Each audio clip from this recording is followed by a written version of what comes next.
আসসালামু আলাইকুম প্রিয় চাকরি প্রত্যাশী ভাই বোন। আজকে আমরা কথা বলবো যে গতকালই ৪৭তম বিসিএস এর ফলাফল প্রকাশিত হয়েছে সেই বিষয় নিয়ে। আসলে এই বিষয় নিয়ে কথা বলতে গেলে প্রথমেই খুবই খারাপ লাগে। কারণ হচ্ছে যেখানে প্রায় ৩৪০০ প্লাস পদ ছিল ভ্যাকেন্সি, সেখানে নিয়োগ দেওয়া হয়েছে ১৪০০ প্লাস বা ১৫০০ এরকম।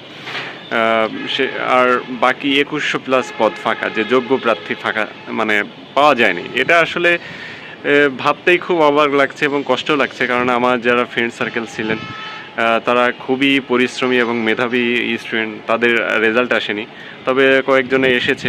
যাই হোক, তাদের জন্য অনেক শুভকামনা। যারা ক্যাডার পেয়েছেন তাদেরকে অভিনন্দন।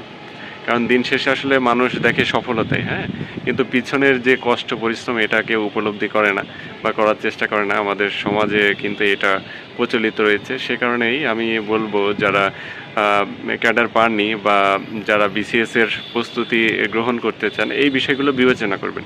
আকাশচুম্বী একটা স্বপ্ন যে বিসিএস ক্যাডার হওয়া, হ্যাঁ, সেই ক্যাডার হওয়ার ক্ষেত্রে আপনাকে কি পরিমাণ পরিশ্রম করতে হবে, সেই পরিকল্পনা, ধৈর্য সব কিছু জেনে বুঝেই এই লাইনে পা রাখা উচিত, হ্যাঁ।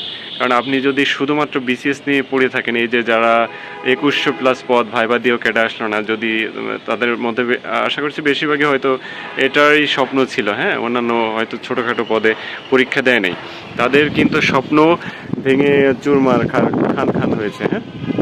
সেই কারণেই শুধুমাত্র বিসিএস নিয়েই কিন্তু আপনাদের এগোলে চলবে না। বর্তমান সময়ে আপনার যে কোনো গ্রেড হোক, সে নবম গ্রেড থেকে ২০তম গ্রেড, যে কোনো গ্রেড হোক না কেন, সেই গ্রেডেই অ্যাপ্লাই করে পরীক্ষায় অংশগ্রহণ করা উচিত। কারণ পরীক্ষায় অংশগ্রহণ করতে করতে আপনি যখন একদম পূর্ণ প্রস্তুত হয়ে যাবেন, তখন সৃষ্টিকর্তা নিশ্চয়ই আপনার একটা রিজিকের ব্যবস্থা করবেন, হ্যাঁ। সেই কারণে আপনারা ছোট ছোট পদে পরীক্ষা দেওয়া শুরু করুন। আর বিসিএস কেন্দ্রিক যারা প্রস্তুতি নিচ্ছেন তাদের জন্য অনেক অনেক শুভকামনা রইল। তারা বিসিএস কেন্দ্রিক প্রস্তুতি নিলে আসলে সব ধরনের প্রস্তুতি হয়ে যায়। সেই কারণে আসলে শুধুমাত্র বিসিএস নিয়ে, আমার কথার উদ্দেশ্য হচ্ছে শুধুমাত্র বিসিএস নিয়ে পড়ে থাকবেন না, ব্যাকআপ কিছু রাখবেন। যদি চাকরি করার চিন্তাভাবনা ভবিষ্যতে না থাকে, তাহলে ব্যবসায়িক কিছু পরিকল্পনা করে রাখতে পারেন যে আমি যদি আল্লাহ কোনো ব্যবস্থা না করেন, তাহলে আমি ব্যবসার দিকে শিফট করবো, বা কেউ বিদেশ যেতে চাইলে সেদিকেও শিফট হতে পারেন। আর না হলে কেউ যদি ছোট চাকরি করতে চান, তাহলে সেদিকেও আপনারা মুভ করতে পারেন। এই জন্য অপশন দুইটা অবশ্যই রাখবেন। প্রথমটা আপনারা বিসিএস রাখতে পারেন, তারপরে আপনারা ছোটোখাটো যে পদগুলো আছে সেই পদগুলোতে আপনারা পরীক্ষায় অংশগ্রহণ করতে থাকুন। আপনি যত বেশি অংশগ্রহণ করবেন, তত বেশি আপনি নিজে প্রস্তুত হবেন, নিজেকে তত বেশি তৈরি করতে পারবেন যুদ্ধের জন্য। চাকরি তো একটা যুদ্ধ।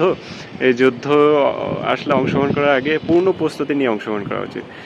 যেমন হচ্ছে আপনার বেসিক স্ট্রং হওয়া উচিত, প্রতিটা বিষয়ে বাংলা, ইংরেজি, গণিতে দক্ষ হওয়া উচিত, হ্যাঁ।